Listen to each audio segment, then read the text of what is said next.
नमस्कार, मैं Nitin Kumar Radhe Krishna YouTube channel में एक बार फिर से आप लोगों का स्वागत है। हमने जो प्रेम की परिचर्चा की थी उसी को आगे बढ़ाते हुए माता कैकेयी के त्याग के कारण श्री राम मर्यादा पुरुषोत्तम हो गए और माता कैकेयी पर जो सौतेलीपन का जो ठप्पा एक तरह से कहिए ब्रांड बन गए कि वो सौतेली माँ आखिर सौतेली होती। तो ये माता कैकेयी के त्याग ही है, जिसे आप प्रेम कहिए, पुत्र प्रेम में वो स्वयं को बदनाम करके अपने पुत्र को का नाम किया। यही शायद इसी को प्रेम कहते हैं। परिचर्चा को आगे बढ़ाते हुए प्रेम के एक और उदाहरण को देने की कोशिश करूंगा। मैंने तो पहले ही वीडियो में कहा है कि ये सब्जेक्ट जो है प्रेम, ये बहुत भारी सब्जेक्ट है। इसकी व्याख्या, इसके परिभाषा को देने में बड़े बड़े विद्वान असमर्थ हैं। इस समय तुलसीदास जी का एक दोहा मुझे याद आ रहा है। वो कहते हैं, पोथी पढ़ पढ़ जग मुआ, पंडित भया न कोय, ढाई आखर प्रेम के पढ़े सो पंडित होय। तुलसीदास जी, गोस्वामी तुलसीदास जी कहते हैं कि कितना भी शास्त्र आप पढ़ लीजिए, लेकिन यदि आप प्रेम के को अपने जीवन में नहीं अपनाएंगे, आप प्रेम के प्रति नहीं होंगे, तो फिर आपने कुछ नहीं पढ़ा, कुछ नहीं जाना। ये संसार की नींव भी परमेश्वर ने, श्री कृष्ण भगवान ने प्रेम पर ही रखी है। आपको एक पिछले वीडियो में मैंने बताया ही था कि बाइबल में पहले ही लिखा हुआ है कि परमेश्वर ने इस संसार से इतना प्रेम किया कि अपने एक लौते पुत्र को इस संसार में भेज दिया मानवों के कल्याण हेतु, जिसे हम आज ईसा मसीह कहते हैं। खैर, इस बात को तो मैंने आगे ही चर्चा किया ही है। अब मैं जिनके विषय में चर्चा कर रहा हूँ उनके लिए प्रभु श्री राम से पहले भी देवता भी उनके सामने नतमस्तक होते हैं। जी हाँ, मैं बात कर रहा हूँ श्री राम जी के अनुज भरत भैया के बारे में। जब उन्हें पता चला, जिस समय माता कैकेयी ने महाराज दशरथ से अपने 2 वचन मांगे, उस समय भैया भरत शत्रुघ्न सहित अपने ननिहाल में थे। वो अपने ननिहाल गए हुए थे, इसलिए ये सारी घटनाएं उन्हें जानकारी नहीं। जब वो ननिहाल से वापस आए तब उन्हें सारी घटनाएं की जानकारी मिली।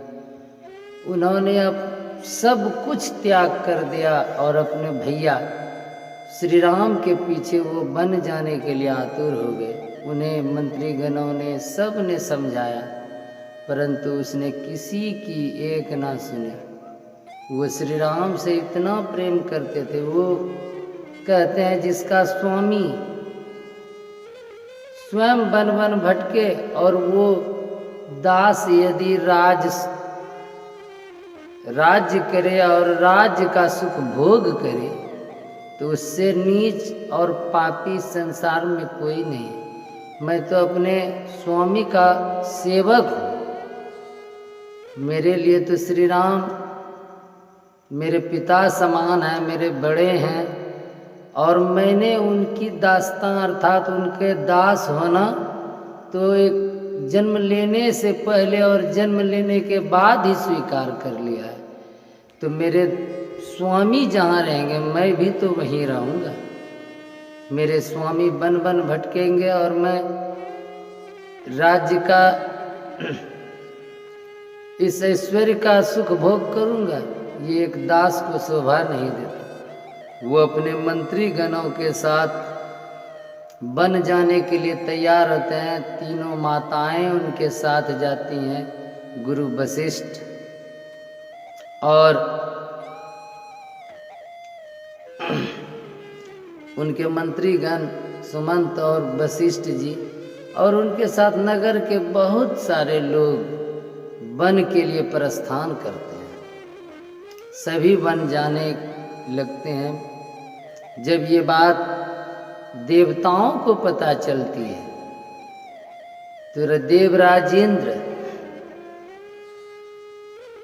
अपने देवताओं को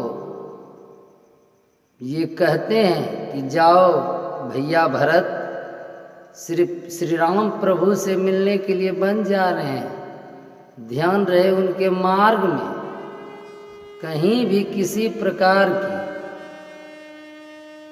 भी प्रकार का कोई धूल कण या कांटा नहीं रहे। देवता स्वयं आकर उनके रास्ते को बहारते हैं और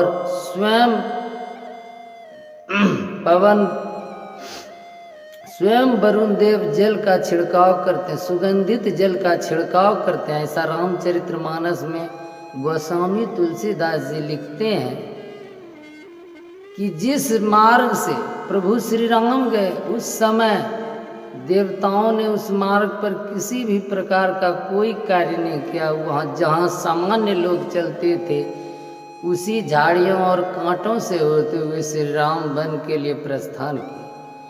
लेकिन जब उनके भक्त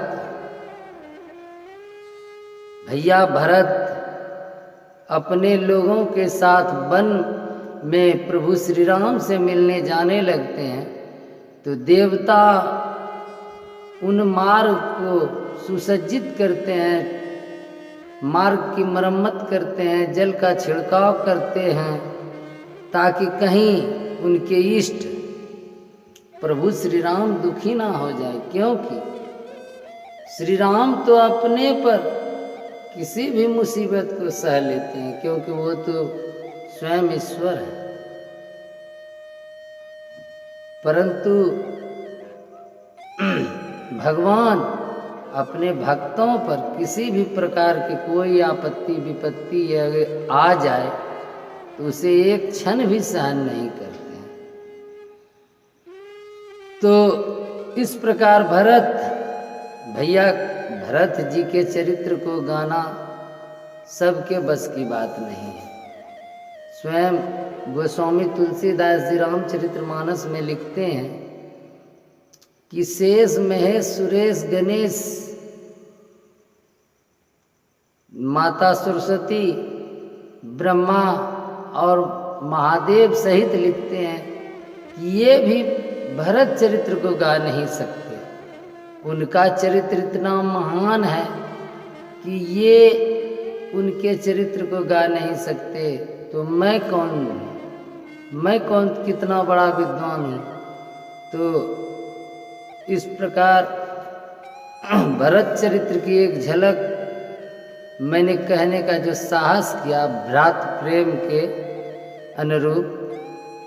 आगे इसको संक्षेप में मैं कहता हूँ। तो वो वन में जाकर श्री राम प्रभु से मिलते हैं, वहाँ मंत्रणा होती है और फिर श्री राम प्रभु उन्हें अपनी पादुकाएं देते हैं और कहते हैं कि ठीक है भरत, तुम यदि गद्दी पर नहीं बैठोगे तो ठीक है, लेकिन मैं तो पिता को वचन दिया है, इसलिए मुझे तो बन जाना ही है। आज के वीडियो में इतना ही शेष। कल के वीडियो में। नमस्कार, राधे राधे।